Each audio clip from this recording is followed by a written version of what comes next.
Concerns about a growing conflict in the Middle East start our day's other headlines.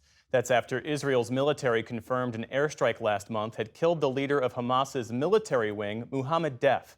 Also today, Iran's supreme leader attended the funeral in Tehran for another Hamas leader, Ismail Haniyeh, who was killed in an attack this week. Israel has not claimed responsibility. While in Beirut, mourners paid their respects for Hezbollah commander Fouad Shukr, who was killed in an Israeli strike in Lebanon's capital on Tuesday.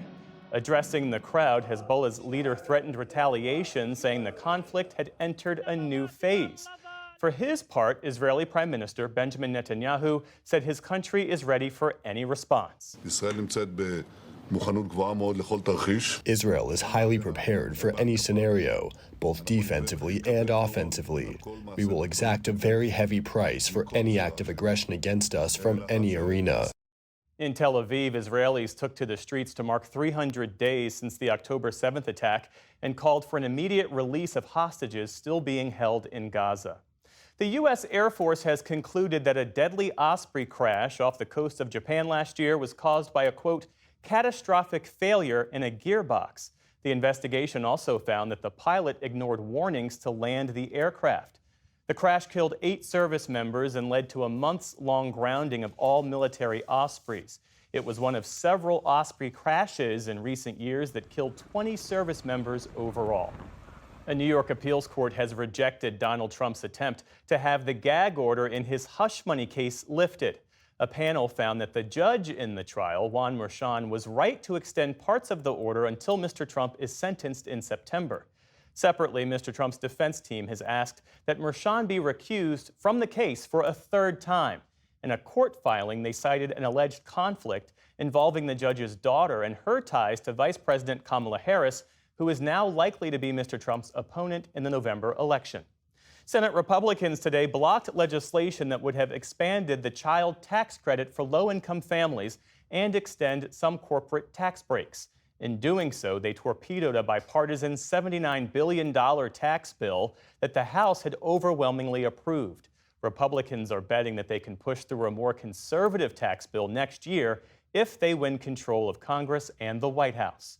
The U.S. Department of Transportation proposed a rule today that would ban airlines from charging parents to sit with their children. Under the proposal, children 13 years or younger must be allowed to sit with their parent or guardian for free. If adjacent seats aren't available when booking, families can opt for a full refund or wait for a seat to open up. And if one doesn't, they can rebook for free. The Biden administration says the rule could save a family of 4 up to $200 in seat fees. On Wall Street today, stocks dropped after recent data sparked worries of an economic slowdown. The Dow Jones Industrial Average fell nearly 500 points, or more than 1%. The Nasdaq lost 400 points, falling back toward the 17,000-point level. The S&P 500 also ended sharply lower on the day. And spoiler alert, we have more results from the Paris Olympics. The all-around final for women's gymnastics was packed with stellar performances, but in the end, gold went to the greatest of all time. Simone Biles can now add a record 6th Olympic gold to her resume. Another American, Suni Lee, got the bronze. And swimmer Katie Ledecky made history by capturing silver in the 4x200 freestyle relay. That's Ledecky's 13th Olympic medal, making her the most decorated U.S. female Olympian ever. Looking at the overall medal count, and Team USA has solidified its lead with 37 medals, including gold medals today in swimming, rowing, and fencing events. Still to come on the NewsHour, we speak with voters about how the shakeups in the presidential race have shifted their views. Key conspirators of the 9/11 attacks now held at Guantanamo Bay are set to plead guilty. What's in the deal? And a new book on the international strongmen who work together to end democracies.